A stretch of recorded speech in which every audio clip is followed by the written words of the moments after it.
Hey guys, it's me, Lulu. Welcome to Wednesday on Geeks of the Week. I'm back, first of all. I hate to discuss sad things on the channel. I'm not opposed to covering angry things, but sad things is kind of different. But I am the first geek to post since Robin Williams' passing, and I can't not say anything, especially because last week I actually didn't post because my anxiety flared up so bad that I made myself sick for 2 days. And so I feel, in a sense, obligated to open up about this, and I just, like I said, I can't not say anything. Being on YouTube and being part of this channel, I think, is a very powerful medium for this kind of message, and I would rather express it in video, which is the next best thing to me, actually sitting next to each of you and sharing my story and telling you this. I know I've talked about this on the channel before, but it has been a while, so for those of you who don't know, I have lived with anxiety and depression since I was 12. It's something I've been pretty open about on the channel. I've lived with it maybe even longer than that, but 12 is really the time I remember knowing what the word was and what it meant. I've gotten better dealing with these things as I get older. I'm 24 now. Things are definitely different from when I was 12, but shit still happens, and it's tough. I wouldn't say I'm depressed exactly, because it's not something I deal with all the time. I would say my anxiety is more the problem than anything, because that kind of comes and goes, but I'm anxious about a lot of things all the time. It's just a matter of how much and how I deal with them. But there have been a few times in my life where I have been legitimately depressed for months at a time. And there was one time where I did actually want to die. My counselor called it being passively suicidal, which basically meant that I wanted to die, but I wanted it to happen not by me doing it. But it was absolutely true. I mean, I would get on the bus to go to work, and I would hope it would tip over. Where I lived at the time, it was snowing, and it was in January, and I just kept hoping that it would just slip on a patch of ice or something. I hoped that cars would run over me when I stood in the crosswalk. It was an absolutely terrifying frame of mind to be in, and I'm very, very lucky, and I know this. I know I'm lucky that I pulled myself out of it. I know it sounds probably silly, but it only lasted about 2 months. But it was the most terrifying days of my life. I was crying all the time. I couldn't pay attention in class. I stopped eating, basically. Every once in a while I would have something, but I basically stopped eating regularly, and for my guesstimate, I lost 30 pounds in that time, which is a feat I have never accomplished in my whole life. From normal means, I just dropped 30 pounds like that. Normally when I'm depressed, I eat more, but this time I had actually stopped caring about myself to the point where I was just actively keeping myself alive and functioning wasn't even a priority. And like I said, that only lasted 2 months, and I'm incredibly lucky that I pulled myself out of it. I was raised that taking my life wasn't the answer, and that wouldn't fix anything, and it wouldn't make anything better, and I'm blessed that I was raised that way, because I don't know what would have happened if I hadn't. It was only 2 months, but it could have lasted longer. And honestly, what pulled me out of it was cosplay. I just threw myself wholeheartedly into making things, and I realized when I was thinking about cosplay, I wasn't crying, I wasn't sad, I could ignore what I was feeling for a while, and I got excited to create things, and I had a reason to get out of bed in the morning. Like, that's why I made the stupid costume, like Gagalulu, because it was literally the only thing that made me want to live. It was the only thing that got me out of bed, and the only thing that made me stop crying all the fucking time. I just did what made me happy, and I know it's not that simple. I know it's not. I don't suffer from constant depression like so many people do, but I know what it's like to want to die. And it's been almost 5 years, but I remember it. It still makes me scared to think about it. It was very hard for me to write this, but I'm not scared to share this with you because I hope maybe someday, maybe somehow it'll do some good. Maybe it'll help somebody, you know, maybe somebody watching this will realize they're not alone. I've had people tell me that they like my videos, that my videos have helped them come to terms with their sexuality, so maybe somehow this will reach somebody and help them in that way too. You know, maybe if I just add my voice alongside everybody else's, we will collectively speak loud enough so that the world will realize that depression is very real. It's a very scary and very real thing. You know, my story isn't as tragic as other people's stories, but that doesn't make it less relevant, because nobody's story is irrelevant. No matter how stupid or small you think it is, if you're hurting, it matters, and something needs to be done about it. If you're suffering, talk to somebody, tell somebody, talk to a friend, get help, call a hotline, talk to a counselor at school. There are so many options, but you just have to realize that you have to care enough about yourself to want to take that step to heal and to take care of yourself. You can even message me if you want. I will listen. If nothing else, you can think I'm a shitty cosplayer or a shitty video maker. I don't give a fuck. But there's one thing I am good at, and I'm good at listening. So if you send me a message, I will read it, and I will do my best to respond. If you need somebody to tell you that the world would be less beautiful without you in it, I will be that person if I need to be. And if you don't think that this sort of thing affects people, when I was in high school, a girl in my dance class took her own life, and she was shy and I was shy, and so I never really spoke to her. But I'll never forget walking into the studio one day, and every single girl in my class was sitting on the floor crying her eyes out. And I don't think any of us were really friends with her, but we all mourned her. And we barely knew her, but our worlds were darker without her. And so too is the world less beautiful and less bright when people take their own lives.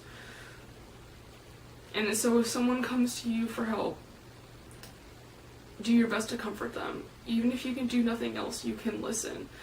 If you're hurting, find the strength to love yourself enough to reach out and ask for that help.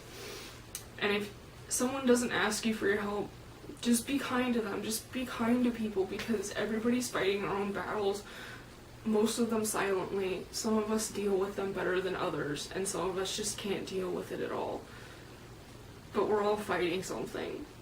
And depression is not easily conquered, but we can at least commit ourselves to listening, to being kind, and to being a good friend. And it's not going to fix everything, but at least being a good friend doesn't hurt anyone worse than they're already hurting.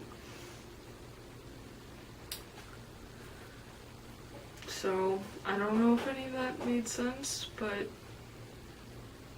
that's what I have to say about that.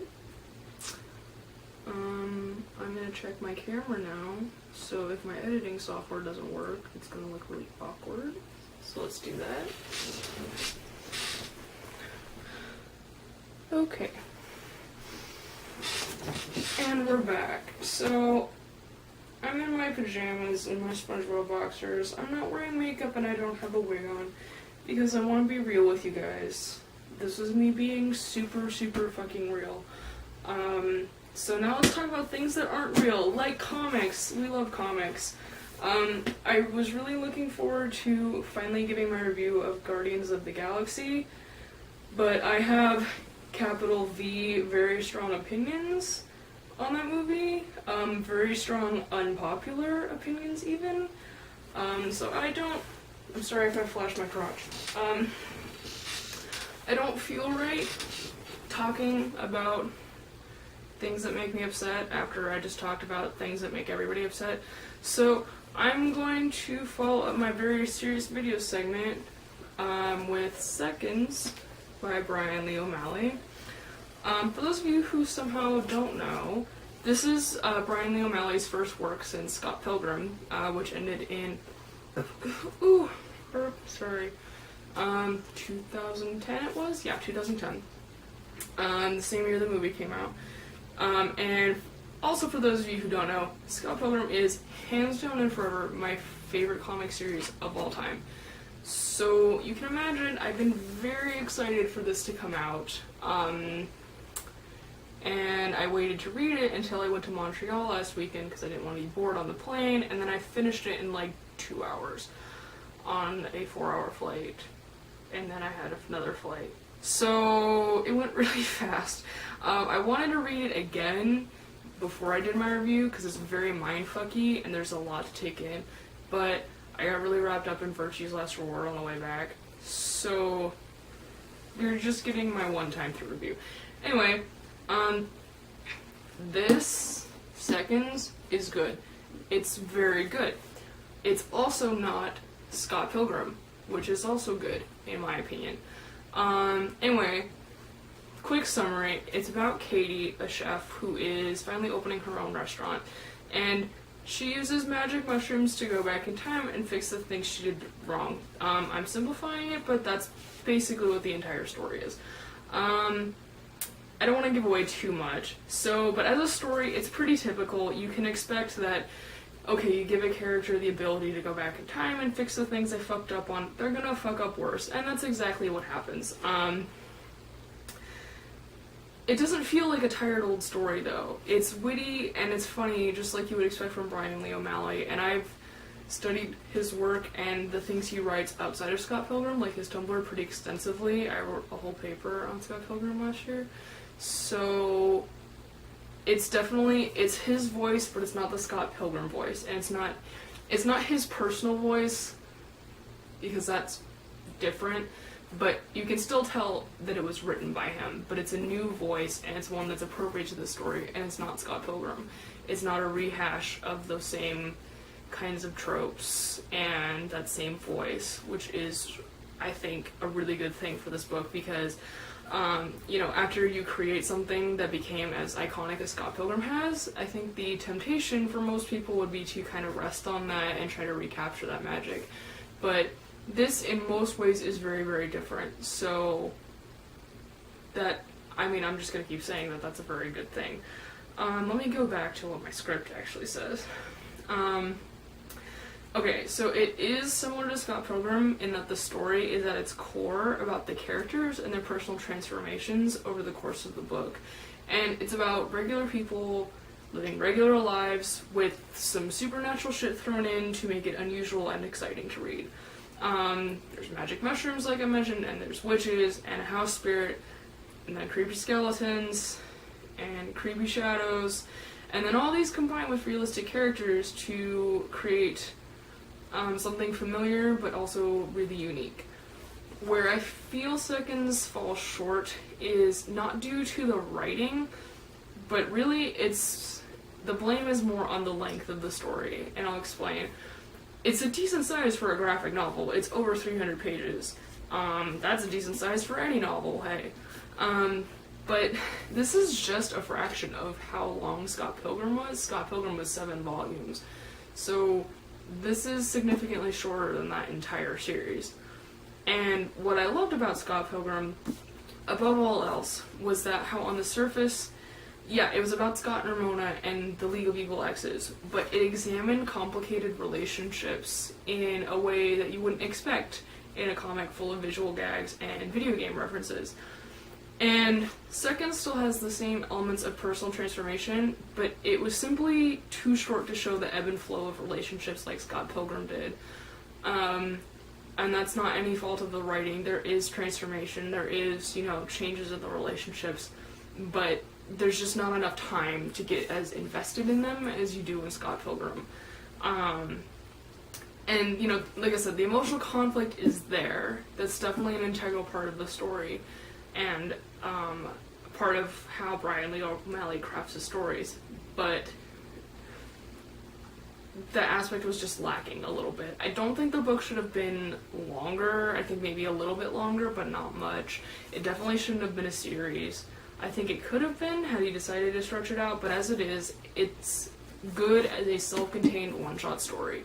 But I was just missing that a little bit. But overall, I really recommend Seconds. It's very well written. And if you're looking for the sequel to Scott Pilgrim, this is not it. And if for some reason you didn't like Scott Pilgrim, I recommend giving this a shot so you can appreciate Bryan Lee O'Malley's talent. Definitely a good read. And I'm looking forward to what Mario has to say because he's been wanting to talk about it for a while. And I'm sorry, I just finally read it. Just waiting for the plane to Montreal. So anyway, it's now 11 at night and I have not done shit tonight. So I'm gonna go attempt to edit this and then upload it. So thank you if you actually bothered to watch until the very end. Thank you for watching Geeks of the Week. Check out the other geeks, check us out on Facebook, and unless I have another anxiety attack, I will see you guys next week.